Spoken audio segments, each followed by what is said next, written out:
Good morning, friends. Welcome once again to a wonderful Sunday here at NBCC. We believe that the entire week has been a great blessing to you. For all those who have joined our Zoom meeting this morning, we believe that you have enjoyed. We continue to celebrate our Sundays with a time of praise and worship and the sermon series on Gospel-Centered Life at Home. We hope this online service will bless you abundantly.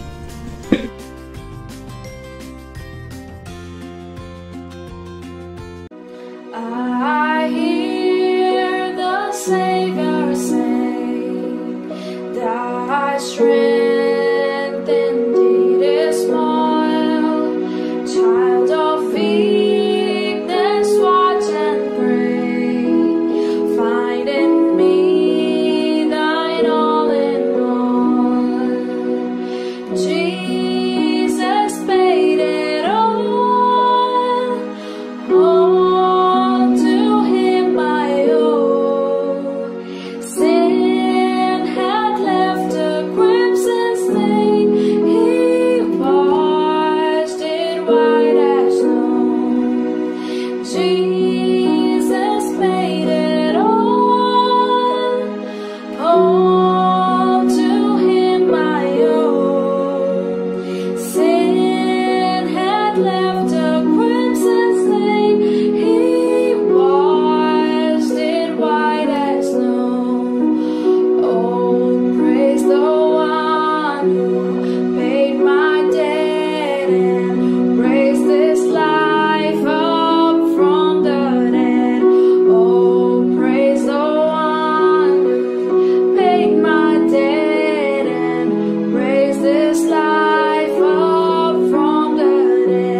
Karan, I spent some time with the Lord and tried to get some word for you. This is what I feel God would like to tell or show you as a church for Pune Church. Okay, I'll read from this scripture from 2 Samuel chapter 5, verse 22 to 25. 2 Samuel chapter 5, verse 22 to 25. Once more, the Philistines came up and spread out in the valley of Rephaim. So David inquired of the Lord, and he answered, do not go straight up, but circle round behind them and attack them in front of the balsam trees. As soon as you hear the sound of marching in the tops of the balsam tree, move quickly, because that will mean the Lord has gone out in front of you to strike the Philistine army. So David did as the Lord commanded him, and he struck down the Philistines all the way from Gibeon to Gezer. When David was reinstated as the king, Philistines came to know, and they began to wage war against him. So first time, verse 17 to 21, you can see David asking the Lord and whether he should go and fight or not. And God tells him, go and fight. And they fought the Philistines. God gave victory. The second time, again, Philistines were planning to wage a war. So that time, when King David asked, God tells him, this time, do not go straight up, but circle round behind them and attack them in front of the balsam tree. So he says, you will not use the same method. You will not go straight, but go round. Go round. Second, you wait. Don't go immediately. When you hear a sound on top of the balsam trees, that means I'm there. The heavenly host had gone ahead of me. And when you hear the heavenly host sound, then you go. So I felt, as Pune Church, God may want you to wait. God may want not to go straight, but go round. God may want you to wait for one sign, one sound, that this is what God wants you to do. So when these three things fall in place, you will have victory. May the God bless you and guide you all. God bless you. There is an increase for you. All that God has planned for you will happen. You will be a light. You will be a light on a hill in that dark city. God has placed you to be salt and light in that place, and that will happen. You will increase and fill that growing city. God bless you all. Thank you so much.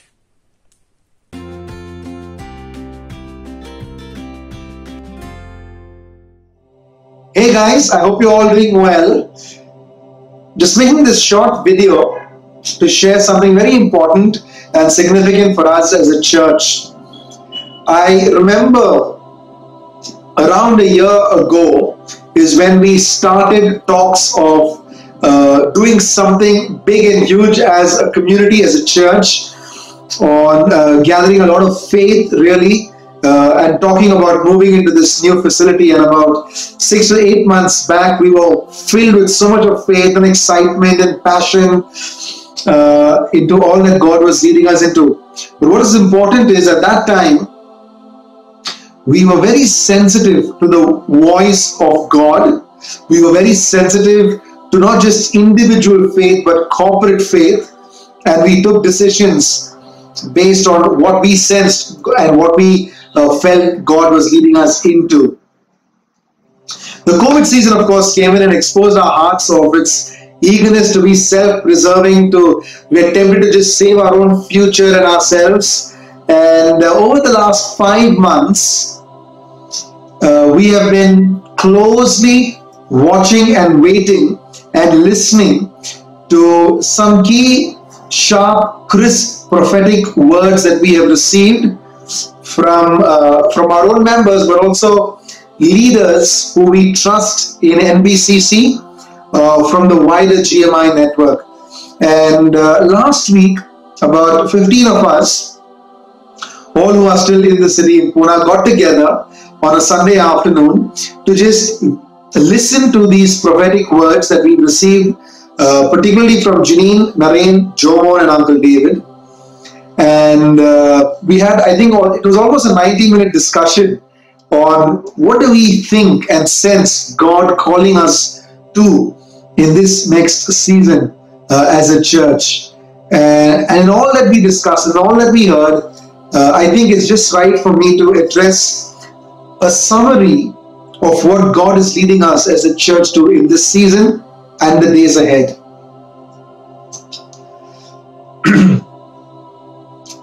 We definitely feel God is calling us to something personally and individually. And what God is calling us to is a deeper surrender. God is calling us personally and individually to a deeper surrender, a dying of self, taking on His yoke, and trusting Him to navigate the days ahead, even in our reflections and in our self-awareness. of Scripture, when we read Scripture. The other thing that God is calling us to individually is to grow in intimacy and affection for God. And something more important that God is calling us to individually is to pursue biblical understanding. As a community, we've sensed and we felt that God is telling us at least two things. The first thing that God is desiring is for us as a church community, as a corporate team of people, to welcome this season as a time of waiting and watching. As a time of waiting and watching. We believe God is calling us to lay groundwork in this season for a fresh and assured future harvest. He's calling us to lay the groundwork as a church. He's also calling us to be confident because He is backing us up and He is with us in this time. It may look like it's uncertain. It may look a little confusing and chaotic, but He wants us to be, as a church, He wants us to be confident that He is with us and He is backing us up. Secondly, what we sensed God leading us as a church community is to be prepared for boldness, is to be prepared to be bold. And not just that, in our effort of being bold, God is also calling us to pursue, to desire, and to seek unity as a church, unity as a body. We also feel God is calling us to consider new ideas for influencing the people around us, for influencing the neighborhood around us. And I just felt it was important for me to share a summary of the prophetic words that we have received from trusted leaders and have waited as a team of 15 people last week over a 90-minute conversation. I hope this blesses you and also gives you some sense of direction that God is still in this and gives us the ability to believe in what God has called us as a church in this neighborhood. Thank you.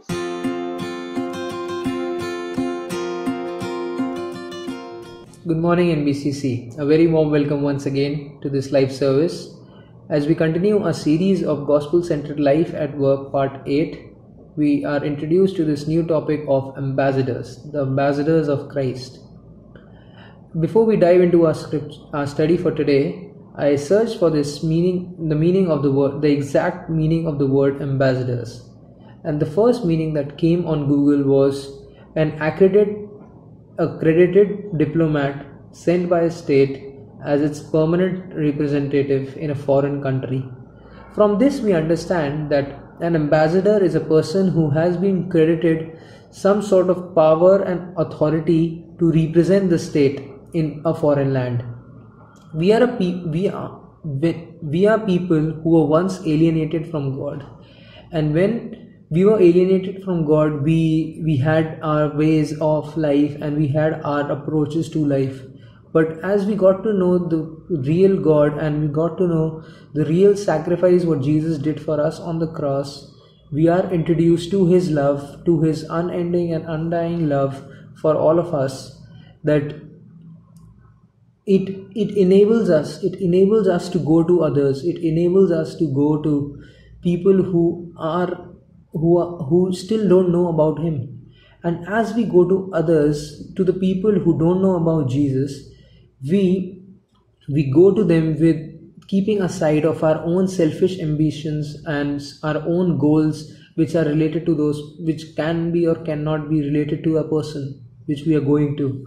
And as we go and embrace the people who we don't know and who don't know about God, we answer to the call of extending God's kingdom in this world. And when we do all of that, we do this with in back of our mind having God's provision in our mind and His authority and His power. that He is going to make sure, He is going to back up our actions, He is going to back up our approaches with the people we are going to interact with. When we have this view in our lives of gospel life and our work, of having gospel lenses to see what is happening around us, we see our neighbors as God sees them. We don't see our neighbors as the way we would see them, but we see them as broken people. We see them as the people who are in need of Jesus as much as we are. The story of Jonah is one of the best examples of how God called a person to go to the people who are totally radically different from him. In a way, God gave a warning. God had a warning for Ninevites, to the people Jonah would go to eventually, that he would destroy them because their ways are gone bad. So before we all go into this, let us just take a look at the scripture, and let's read from Jonah chapter 1 verses 1. We'll not read the whole of it, but we'll read some of it. At least the introduction. The word of the Lord came to Jonah, son of Amittai. Go to the great city of Nineveh and preach against it, because its wickedness has come up before me. But Jonah ran away from the Lord and he headed for Tarshish. He went down to Joppa, where he found a ship bound for that port. After paying the fare, he went aboard and sailed for Tarshish to flee from the Lord. Now we see this prophet from Israel whose name is Jonah. When he was called from God to serve him, he does not to serve him into a totally radically different place. He did not just think about it, or he did not just had second thoughts about it. He just ran away from that scenario. He just tried to run away in the opposite direction. Left to our own circumstances, if we talk about today, we won't run away physically like Jonah did, but we can keep our hearts and we can harden our hearts to the people who are around us. We can harden our hearts to the calling which God has for us. And we can harden our hearts for the needs of the people who are around us. Jonah resented God for sending him to strangers as an ambassador of welcoming peace, forgiveness, and repentance. When we work in our offices, in our organizations, with others whose mentality, whose methods are drastically different from our own, and with those who actively try to oppose us, we are confronted, like Jonah, with our own selfishness, with our own self-protection. But our new identity in Christ dismantles our fears and biases, gives us a heart to love others. In the New Testament, Jesus mentions about the sign of Jonah. In the book of Luke, chapter 11, verses 29 to 32. Let us take a look at that. Verses 29, it says, as the crowd increased, Jesus said, this is a wicked generation. It asks for a sign, but none will be given it except the sign of Jonah. For as Jonah was a sign to the Ninevites, so also will the Son of Man be to this generation. The Queen of the South will rise at the judgment with the people of this generation and condemn them. For she came from the ends of the earth to listen to Solomon's wisdom, and now something greater than Solomon is here. The men of Nineveh will stand up at the judgment with this generation and condemn it. For they, the Ninevites, repented when Jonah preached, and now something greater than Jonah is here. And as I read this, I feel that it is written for us. It is written for our generations right now. Sometimes as a church, sometimes as people of Christ, people of God, we come to churches to see signs and wonders, to see what the church can show us, or how, in a way, how we, so we try to rate churches by the signs and the wonders it happens inside the church, more than we want to see Jesus in our lives. We come at a place where we want to see a sign to be entertained and wowed, or to come in a state with to say like that this is really God, as if God is going to entertain us. But the Lord said that Jonah was the only sign for Ninevites, and just as Jonah was a sign to Ninevites, so will the Son of Man will be to this generation, and that means to us. It does not mention that Jonah provided, in the scripture, it does not mention that Jonah provided them with any sort of miracles or wonders. Jonah provided, and yet the people repented and were left unthreatened by God, which he had threatened on them. And in verse 32, Jesus said that now something greater than Jonah is here. God often allows perceived competitors, enemies, and strangers to cross our paths so that we are confronted with our personal guardedness, self-righteousness, and judgment. God wants us like the Good Samaritan. He wants us to be hospitable rather than to live in isolation. It is easy to limit our close relationships to the people who agree to our thoughts, or to the people who unwittingly or without an effort reinforce our perceptions of life and rarely challenge our assumptions. In Jonah's case, God had to send sailors, a storm, and a huge fish to deliver him from his hard-heartedness towards the Ninevites. Through his testing, Jonah came to know the true character of God, as well as his inability to repent in his own strength. In our work, it can be easy to give in to temptations rather than work toward mutual understanding and hospitality. In our weakness, it is tempting to judge and slander our perceived competitors in a short-sighted way to win others over. In our self-righteousness, we can treat frustrating co-workers harshly or treat peers with authority. In our perceived powerlessness, it can be very easy to gossip about those we consider foolish, one out of touch, or selfish in their decision making.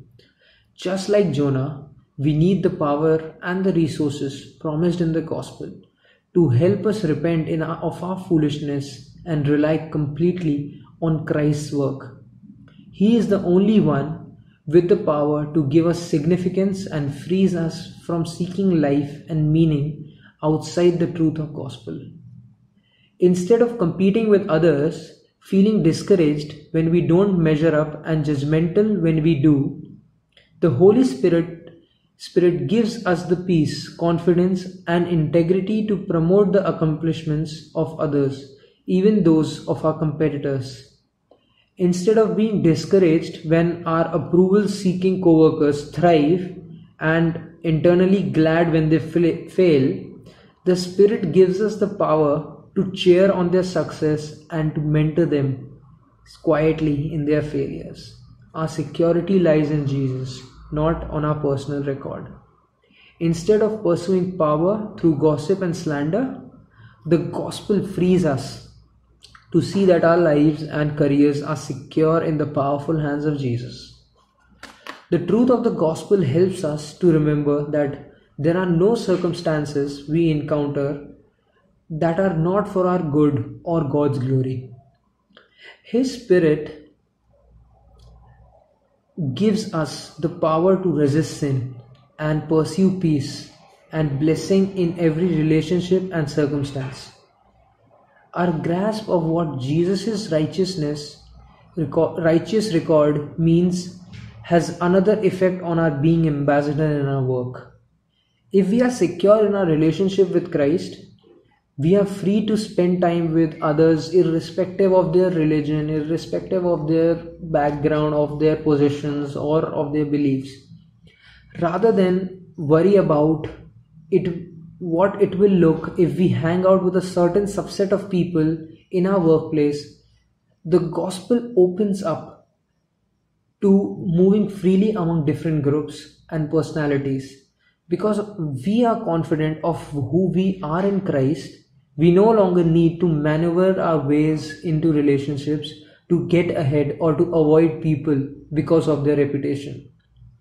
We are free to care for strangers and outsiders because we understand what it is to be loved as a stranger, even while being an enemy. God's love, displayed through Jesus, compels us to love others as well. The reality that God goes before us in all relationships frees us to establish meaningful connections built on genuine love and care with coworkers. We don't see them as an evangelistic project. Sometimes it gets so much in our system that we see everyone as an evangelistic project, and we miss the mark of having a true relationship with them, rather than we always think that it's an evangelical project we are on. It is the Holy Spirit's job to convict and transform hearts, not ours. Our calling is to pursue authentic relationships, to be available to love and as the way we have been loved. Part of being a true ambassador is to know and to be known by those around us, just as we know and are known by God Himself. We have been trusted with time, talent, and resources to move towards others, not to actually protect ourselves in fear. We relate authentically because we've been freed by Jesus to love as we are loved. Being gospel-centered also changes the tenor or tone of our conversations. The gospel helps us to understand that what it is to be other-centered. If we are worried about what others think of our outlook of life or personal record of sin, we can unknowingly build walls around us. Walls by what we say. Instead of building a bridge towards them to a greater understanding, we can build walls. Our main job as ambassadors is to be in relationships with those in whom God is actually doing some work and seeking to discover what He is doing in their hearts. So don't worry about, so our main job is not to worry about our reputations or about letting others know what we are doing or what is the exact meaning of the scripture on the particular subject means. If they want to know, the people will ask.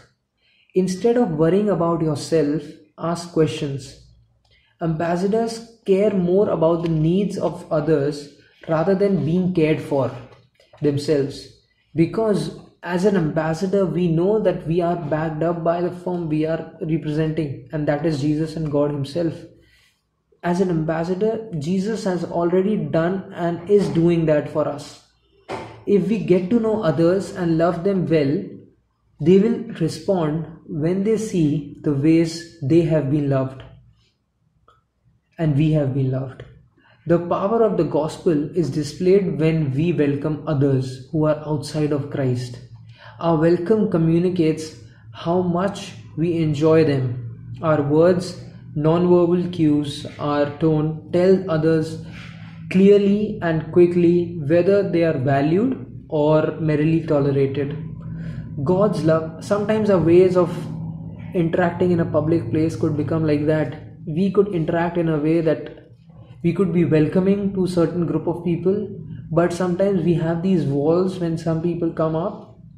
So it's easy to figure out which way is it. Is it a way where we are welcoming to them, or is it a way of just tolerating them in that scenario? God's love is a welcoming love. It embraces the outsider, forgives the rebel, and is long-suffering and merciful to the prodigal. God's love is the kind of love we want to imitate and communicate. not the kind we have assumed it is. We imitate it because we know it personally, and we communicate it when it overflows from our lives. Our thoughts, actions, and words will always reflect where we place our hope and how God has impacted or how He has failed to impact us. When we welcome others, we do treat them as befits of their eternal image, or their eternal image, that is, that they are made in the image of God. Treating people with honor and respect the way we want to be treated ourselves is an intentionally biblical practice based on our own knowledge of being cared for and being created in the image of God. That should get noticed in a world bent on proving on a regular basis and proving it to the world and getting it all as much as they can. It should encourage us even in our failures. God has us right where He wants us. As we serve Him there, He is interceding for us. And to have that confidence in our life that wherever we are in our workplaces right now, wherever we are in our jobs, in our careers, in our journeys to become successful or whatever we have wished for, to have that confidence that Jesus and God have us exactly where we are supposed to be, that changes a lot for us. A life in which repentance is normal and genuine allows us to be authentic with believer and unbeliever alike. If we can admit that we are not perfect and demonstrate that we are approachable and have a non-defensive behavior, that helps everyone, because God is helping us in our struggles, and the gospel becomes so much more accessible to those who don't know Him. Isn't this the essence of the good news, that there is hope for sinners like us? Jesus goes before us, interceding and providing so that we can be ambassadors who make the most of every opportunity to love others well. As we go ahead in our weeks and in our works and in our journeys, I really hope that we would understand how God has backed up in our place, in wherever we are, with our reputations, with our positions, with our jobs and security. He has everything settled for us. And we are free to interact, and we are free to represent Him wherever we are without having to care of our own needs, having to care of our reputation with anyone. Thank you and have a blessed week ahead. We have few announcements for this week. Please continue being a part of the Wednesday evening study held on Zoom at 8 p.m. Also, we are planning to raise awareness and begin our second campaign for social work. We will be supporting the COVID centers in Hinjewadi. The rest of the information will be sent to you soon. Generosity is a deeply spiritual rhythm of grace at NBCC. We believe in honoring God with our finances through our tithes and offerings. Our generous God gave His one and only Son for our redemption. We also believe that giving of our tithes and offerings, it frees us from trusting in riches. So if you want to participate in giving, the bank details displayed on the screen will help you.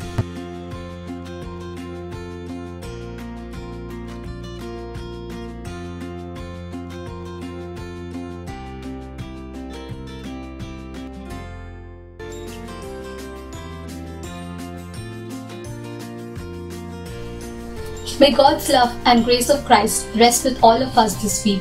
Thank you so much for watching the online service. Stay safe and have a blessed week.